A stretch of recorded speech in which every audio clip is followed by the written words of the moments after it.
যে বাঙালিদের উপরে বিশেষ করে বিজেপি শাসিত রাজ্যগুলিতে কীভাবে তাদের উপরে অত্যাচার হচ্ছে। প্রতিদিন পরিযায়ী শ্রমিকদের উপরে বিভিন্নভাবে তাদের উপরে মানসিক অত্যাচার করা হচ্ছে, পাশবিক অত্যাচার করা হচ্ছে।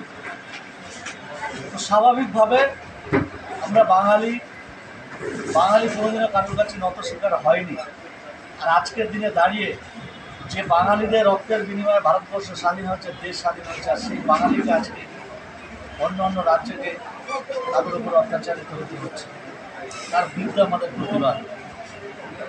ভারতীয় জনতা পার্টি বিজেপি তারা বাংলায় এসে বাঙালিদের উপরে তাদের ভালোবাসা দেখায়, কিন্তু নির্বাচন চলে গেলে তারা বাঙালিদের আদেও তারা কতটা ভালোবাসে তার প্রত্যেকটা আমরা দেখতে পাচ্ছি। যেমন এই বাঙালিদের উপরে অত্যাচার, কখনো আমাদের এখানকার 100 দিনের টাকা বন্ধ করে দেওয়া, কখনো আবাস যোজনার টাকা বন্ধ করা, প্রকল্পের টাকা বন্ধ করে দেওয়া।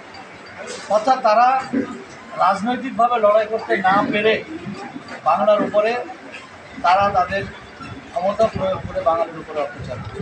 মূল বক্তব্য হলো সাধারণ মানুষকে পরিষেবা দেওয়া। বাংলার মানবিক মুখ্যমন্ত্রী মমতা বন্দ্যোপাধ্যায় প্রত্যেকটা যে সিদ্ধান্ত, যে পদক্ষেপ, সমস্তটাই সাধারণ মানুষকে কেন্দ্র করে, সাধারণ মানুষকে পরিষেবা দিতে হবে।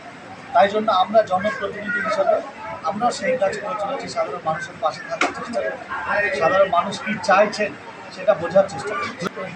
উপনির্বাচনে আপনারা দেখেছেন একটা রেকর্ড মার্জিনে ওনারা আমাকে জয়যুক্ত করেছেন।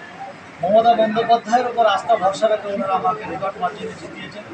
স্বাভাবিকভাবে আমার অন্যতম প্রধান দায়িত্ব এবং কর্তব্য হলো সেই সমস্ত মানুষের পাশে থাকা এবং তাদেরকে পরিষেবা করা। যত দিন যাচ্ছে দল তো শক্তিশালী আছে এবং আরও শক্তিশালী হবে, সেটা বাংলার মানুষ শক্তিশালী করে দেখুন, দাঁতপুর অঞ্চলের আমিরুল ইসলাম থেকে শুরু করে মনিরুল ইসলাম থেকে শুরু করে এখানে যারা সকল নেতৃত্ব আছে, সকলে ইউনাইটেড, আমাদের মধ্যে সকলে সংঘবদ্ধ হয়ে থাকেন এবং কাজ করেন, যার জন্যই কিন্তু আপনারা এই মানুষের এত আগামন এবং যে লিড যাই বলুন না কেন এটা দেখতে পান।